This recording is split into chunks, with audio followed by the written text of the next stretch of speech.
ever look at someone and wonder what is going on inside their head?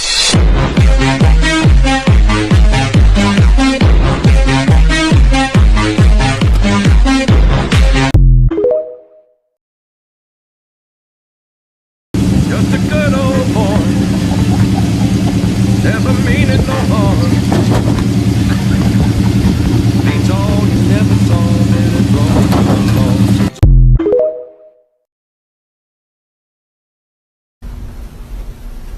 I'm just gonna scooch in right here if you don't mind. Shh. We've been trying to contact you regarding your car's extended warranty. Big ties, slanging mud to the sky, living low, riding high, picking up mud in my four-wheel drive.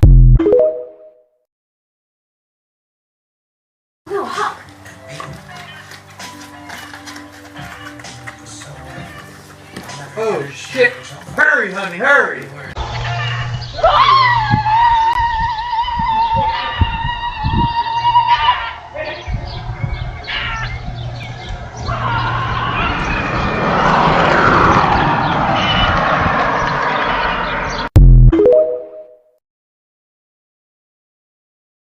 Can you make sweet tea one day? Sure, I'll make it right now so it'll be cold tomorrow.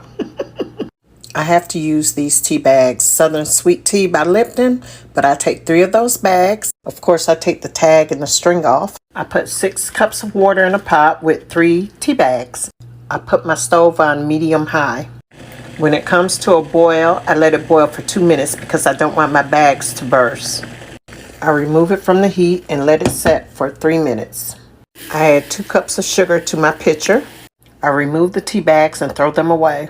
I add the hot tea into the pitcher with the sugar. Next, I add ice cold water. I fill it to the top.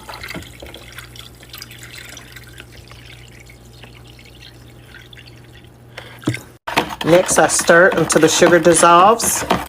I put 5 ice cubes in my glass. I fill my glass with tea. Best tea in the South. Rolling Stone. Heaven help us, baby's got her blue jeans on.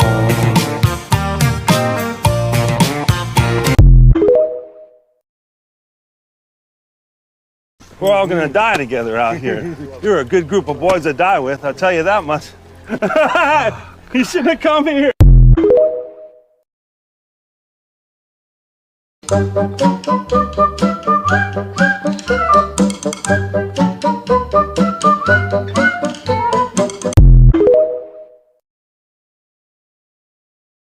I don't give a goddamn how famous I am or whatever. It don't matter to me because I'm about dead anyway, so what I give a shit. I have a serious question for you. Do you think that's sexy? Because, well, Kenny Chesney said that somebody is supposed to think that their tractor is sexy, but ain't nobody else here. Ooh, this is nice, girl. This all this is you right here? Okay. They don't smell like roaches in here or nothing.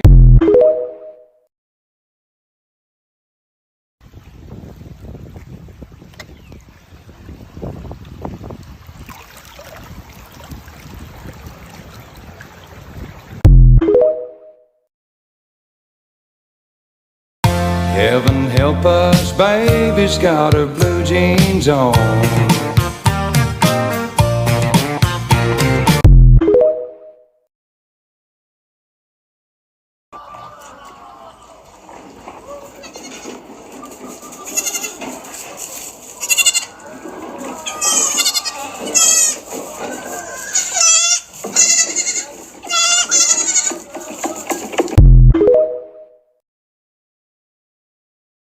Lord have mercy. It's the country pimp.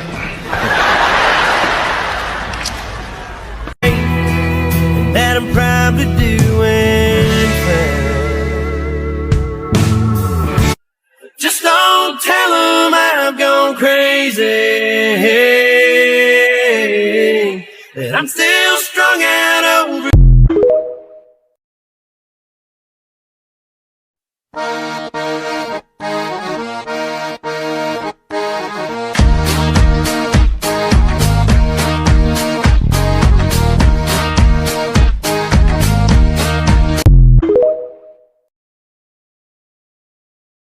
That's when I know, yeah. You got your heart on lockdown. Got a wall I gotta knock down. Kinda wanna do a shot now. Come on now, you one of them?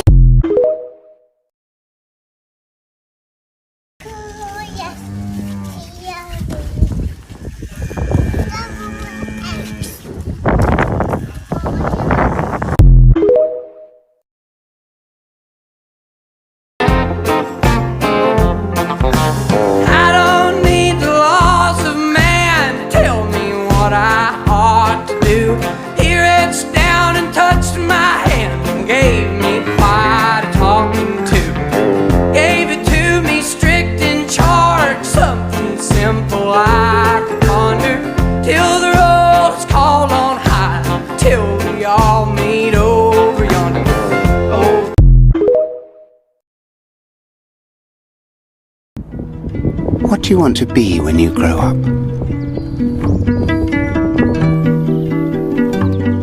Kind.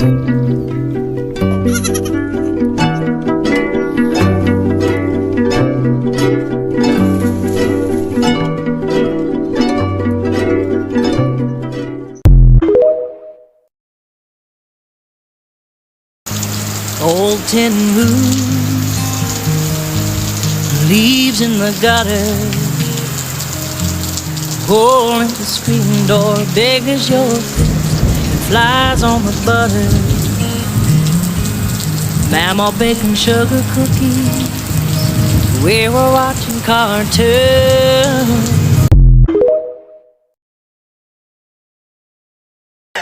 Okay, so one of the most wild, unhinged parts about my childhood that I didn't even know until recently, and I know that some people aren't going to find this funny. Okay, you have to understand, I wasn't raised by a white, new age father. I was raised by Manuel, and he's a Mexican dad. Anyway, so when I was a kid, my parents owned a feed store, and I would go in the stacks of hay, and I would find baby mice, because baby mice are always born in hay, okay, if you didn't know. I would bring them in the house. I would put them in a box with hay. I would raise them. I would raise them as my own, okay? And when they got a little bit bigger, my dad would say, okay, I'm going to take them. I'm going to release them back into the wild now. And I would be like, okay, bye, mice. It was my civil duty. So recently, I said to my dad, I said, oh my God, do you remember when I was a kid and I'd raise little baby pinkies? Like, that is just one of the most heartfelt memories from my childhood. And he's like, he looks at me, he's like, I'm like, remember, like, I would catch the mice and you would release them back in the wild? He goes, you thought I was releasing them back into the wild? Yeah. He goes, no, I was feeding them to the dogs.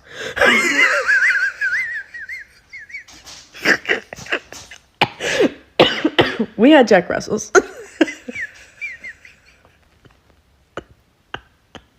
He's like, wait, you really thought that I was doing that?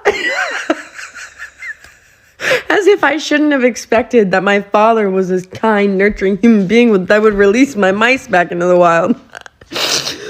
Whew.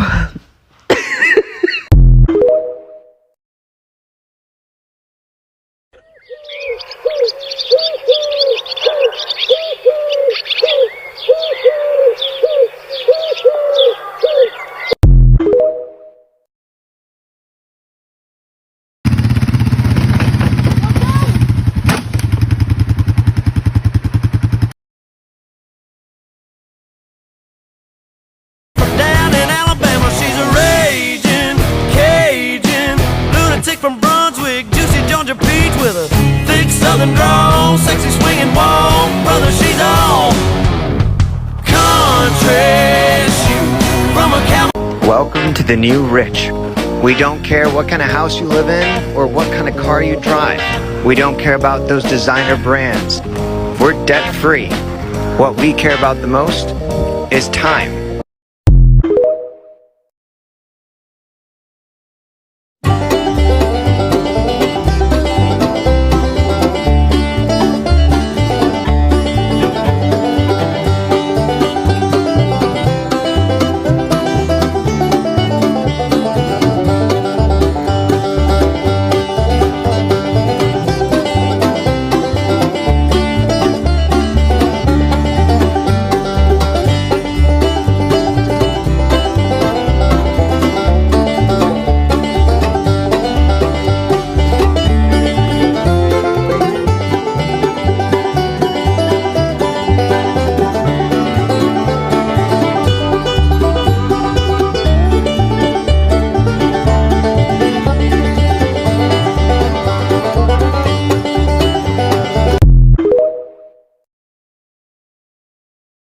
Well, a normal school day around here doesn't look quite like most American kids, but that's okay. We start just like this, doing all of our farm chores and checking on all of our animals. After breakfast, the kids usually start with journal writing or reading. And to answer your question, yes, they do math, science, reading, history, writing, all the subjects that you can think of. Here's our toddler keeping herself occupied while the big boys work on school. Even my oldest kids are still very young, so we do a lot of artwork and a lot of self-expression through that. We do a lot of our work in our shop because my kids love being outside. And if we do have to work inside, I try to make it fun with some snacks or some hot chocolate. Bookwork only takes us a few hours. One-on-one time goes much, much quicker than having a classroom full of 30-plus kids. Once bookwork is done, my kids are set free to explore whatever hobbies they are interested in that day. And let me tell you, there are no shortage of hobbies around here. And just as there's no shortage of hobbies, there's no shortage of work either. My husband and I constantly have projects going, and my kids want to be in the middle of it. The great thing about that is they're learning and they don't even realize it. They're having fun, making memories with their family. So yes, to answer your question, we do all the normal stuff, but we also just do life together, and there's just so much learning in everyday life.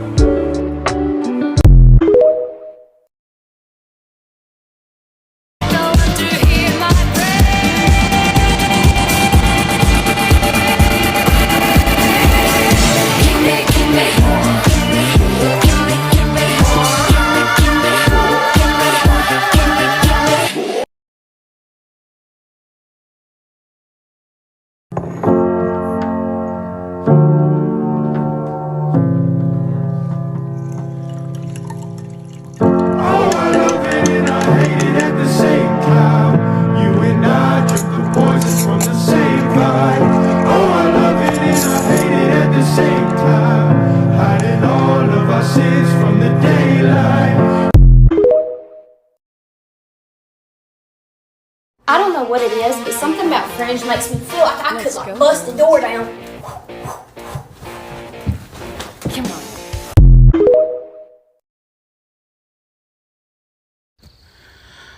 All right, so real quick, I have a public service announcement for the folks who live in the suburbs who are thinking about selling their suburban home and moving out into the country. Here's some advice. Leave the HOA mindset behind you. Don't come out into the country and complain that your neighbor's goats or chickens are too noisy, or that your neighbor's pigs and cows are too smelly, or that your neighbor is up at 2 o'clock in the morning replacing a fence that got torn down during a storm, or because you're complaining that your neighbor has a tractor split in half on jack stands in his driveway because he's replacing a clutch. If these things bother you, it might be best to stay in the suburbs. But if you don't mind these things, come on out to the country. I totally encourage that lifestyle. But leave that HOA mindset behind you and expect to see some more rural life. You ever heard of something we call a cistern? I believe that it's safe to say that we as a society have become so spoilt to the fact that we can turn a faucet and instantly have access to running water. Believe it or not, it wasn't all that long ago that this right here was an essential key for survival for families. You see, in earlier days, people would have a well to provide their water needs. A lot of times, that well was supplemented with what was called a cistern. Here's the difference. A well is tapped into a supply of groundwater. You know, something like a spring or an underground stream. Where a cistern, it's used for holding or storing water. Both have been used for centuries. So let me tell you about this. During the hot Kentucky summers, the well was located right behind the house, and sometimes it would run dry. Well, that would leave the family without water. So what they'd have to do is haul water in from a different location. Here, they would load up a truck with the tank, and they would go down to what they called the water mill. When you got to the water mill, there was a huge water hose that run downhill from a spring. So spring water would run continuously out of this hose. They'd actually leave the truck with the hose in the tank to fill it with water all day. So once the tank was full, they'd bring the truck home, fill the cistern with the spring water. So it was like a backup for when the well run dry. Look, I have no idea how old this is, but I am so grateful that it's here. I can't help but admire the craftsmanship. The hole is perfectly round, and I wonder how many hands have touched this very rock. Just think about the lives that it has sustained. Think of the hours and the backache put into digging this hole. How strategically placed every sandstone rock that lines the inside for safekeeping of that oh so precious water. All I know is it's a constant reminder for me to always remember where I came from. Yeah, look at this. It's a lost donkey in the middle of the road. Come on. Where your house at? We gotta go. What am I here doing with donkeys did early in the morning? Who lost a donkey? And he coming. Oh, Hey, where's your house at, buddy? Hello. Hey, buddy. Where's your house at? Oh, Jesus. Yeah, this is what I did early in the morning. Don't eat my camera, boy. Don't eat my camera. Somebody. I did some country shit. Where's your house, buddy? Oh, wait a minute. Get back off my taser. Where's your house? Hey, where's your house at?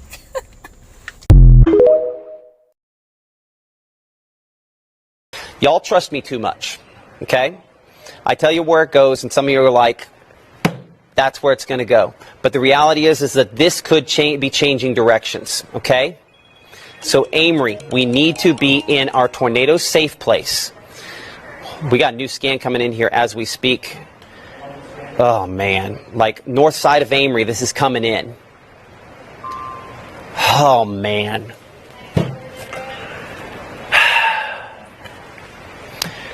Dear Jesus, please help them. Amen.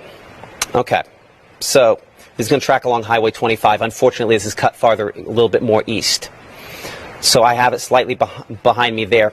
This is going to cross the Highway 6 bridge within the next 20 seconds or so. Is that...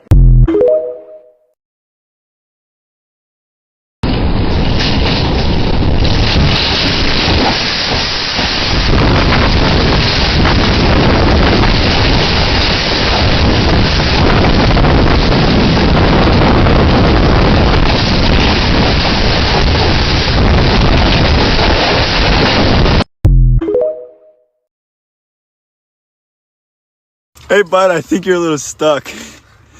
The back tire's literally bogged out. Whole front end's literally underwater. Oh, inside's underwater too. It's all the way up to the door. If you ask me, the car's completely totaled. Motherfucking son of a gun! Motherfucking Ford Ranger! So you might be big and shit, but you ain't no fucking Ford fucking Ranger! Ford Ranger! I know this truck, I ain't no stranger. I know that truck, that's a Ford fucking Ranger! I can't decide if I need a hug, an extra large coffee, 6 shots of tequila, or 2 weeks of sleep. Or maybe all the above.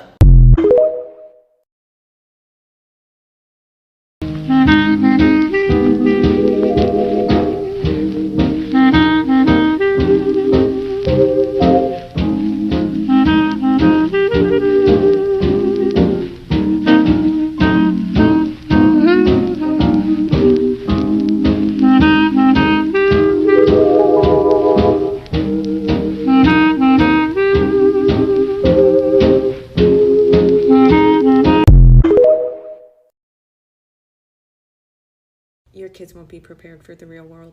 That's probably one of the most interesting comments I get on all of my homeschooling videos. People are so brainwashed to think that sitting in the same classroom all day, every day for 12 years is preparing one for the real world. No, that's only preparing you for the work, eat, sleep cycle, in which none of that is real life. Only preparing you not to experience real life.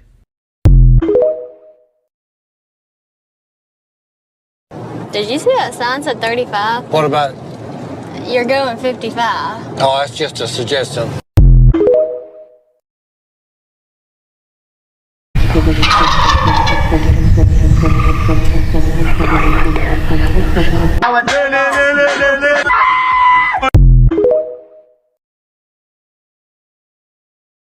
Things to plant under a southern oak in 60 seconds.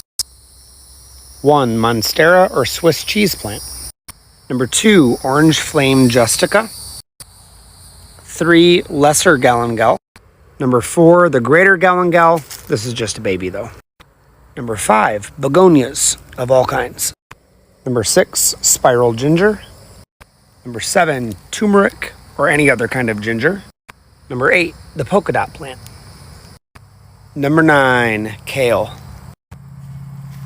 10. The wandering Jew or an oyster plant. 11. Elephant ear alocasia. 12 and 13 would be 4 o'clocks and shampoo ginger. 14. Katuk. The leaves and the berries taste like pecan. 15 is witch hazel. 16. A flowering maple.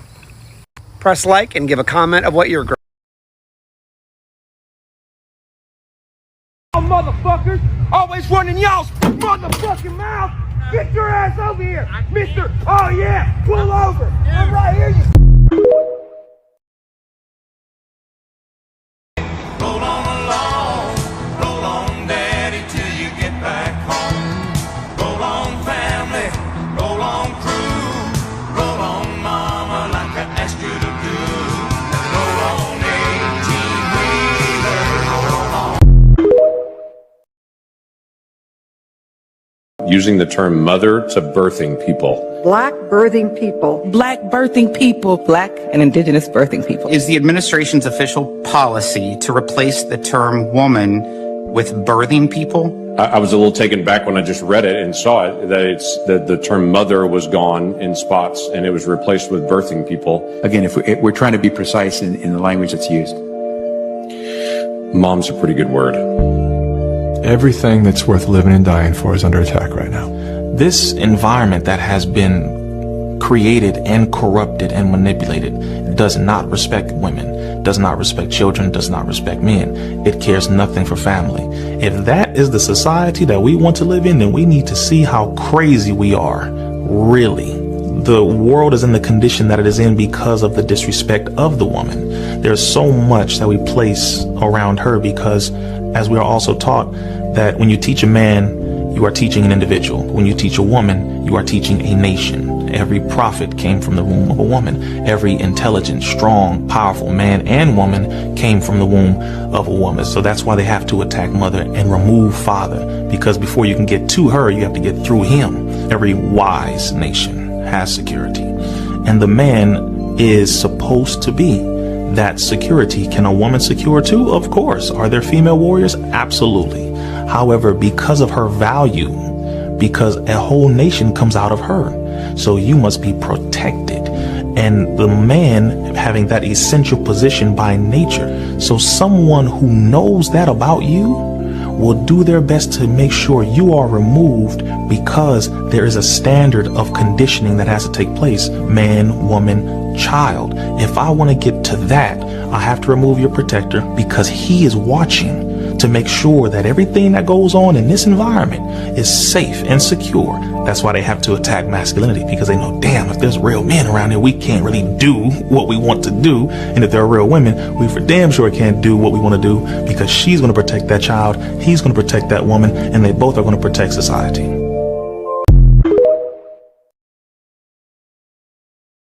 I just want y'all to see right quick what my dad did for my daughter.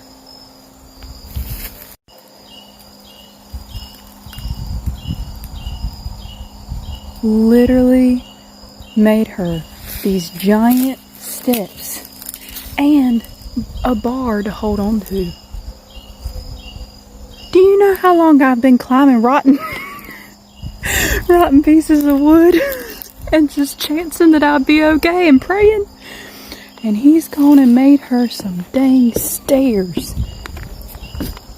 Like, well, she is his only grandchild, so I guess that's why. But I literally am walking up here with my popcorn, my coffee, you know, my pew-pew, and I ain't got to hold on to nothing. I've never in my life been in a stand this fancy.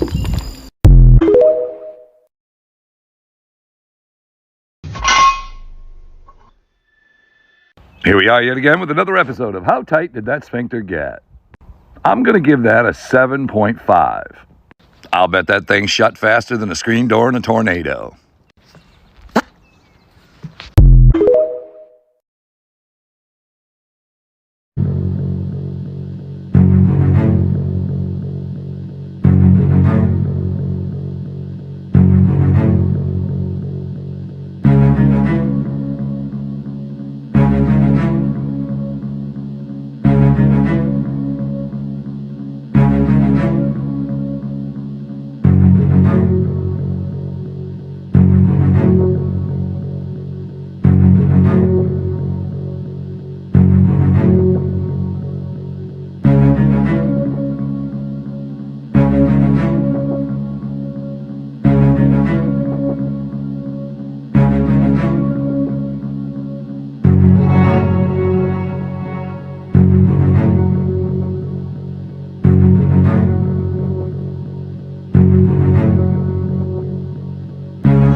You know why you don't hunt with an AR-15 with a deer?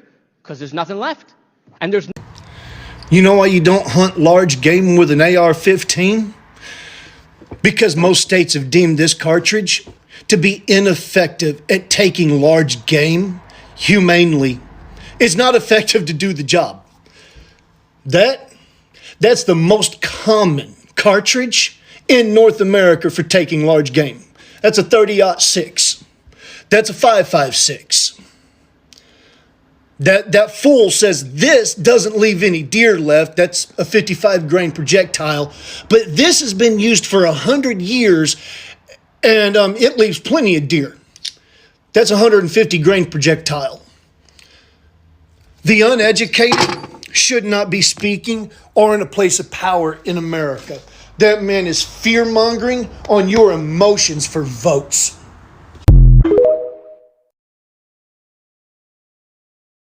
So how many more school killings are going to happen before they realize that there are people like me, retired veterans out there, who are willing to guard these schools for free? We will protect the children.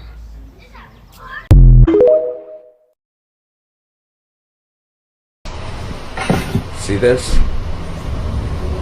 That's somebody's son.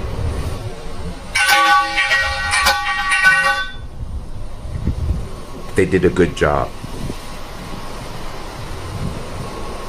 I'm liberal as hell, but I totally respect this because that's my flag. And he treated my flag with respect. That's right, I'm a liberal and I love my flag and I love what this kid did. Take a few minutes and watch it. If you love your country and you don't get teary-eyed about this, something's wrong with you.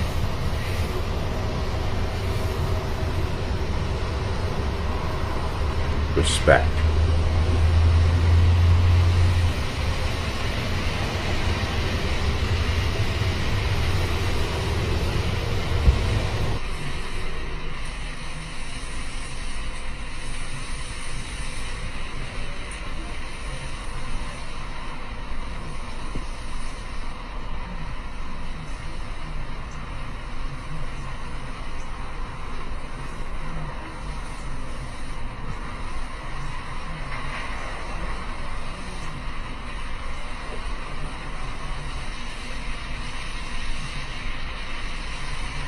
See, that's patriotism.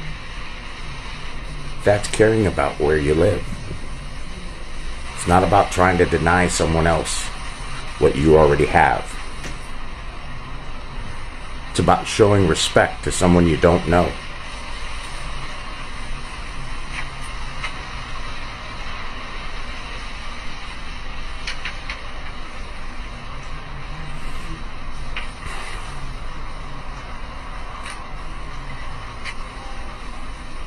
Watch this.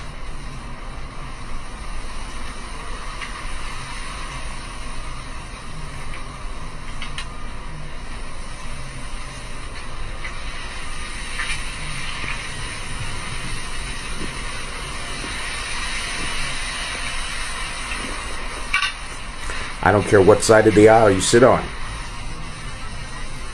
You don't respect that? Shut up. Huge respect for that kid. 2 fingers and a smile. I love America. My country 'tis of thee.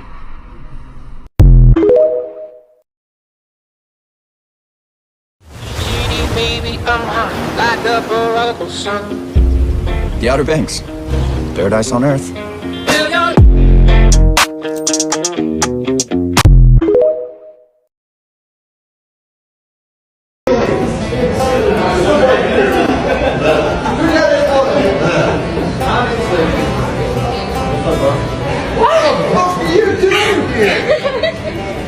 It's the guts and it's the glory.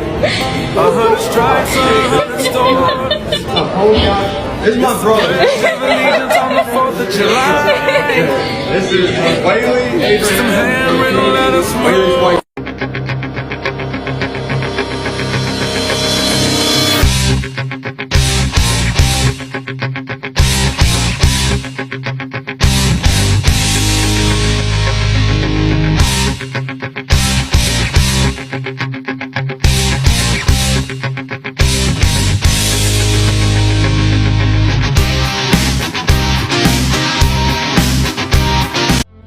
You raised me up so I could stand on mountains. You raised me up to walk on stormy seas.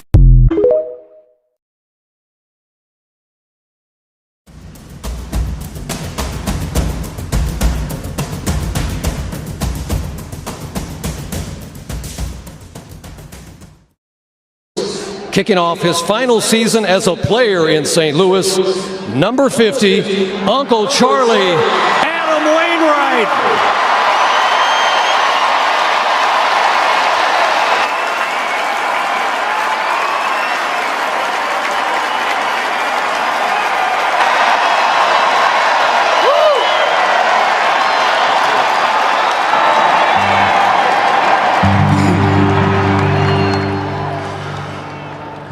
Oh, say, can you see by the dawn's early light what so proudly we hailed at the twilight's last gleaming, whose broad stripes and bright stars through the perilous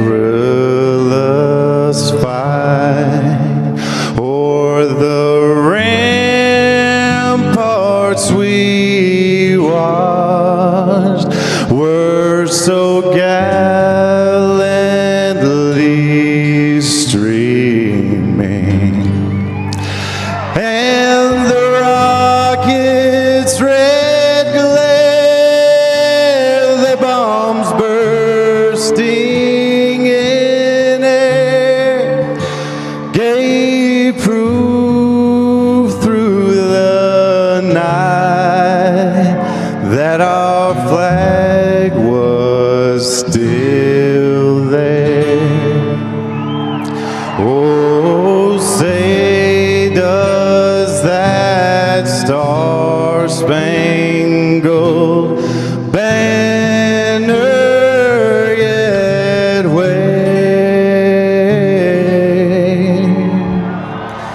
o'er the land of the free and the home of the brave?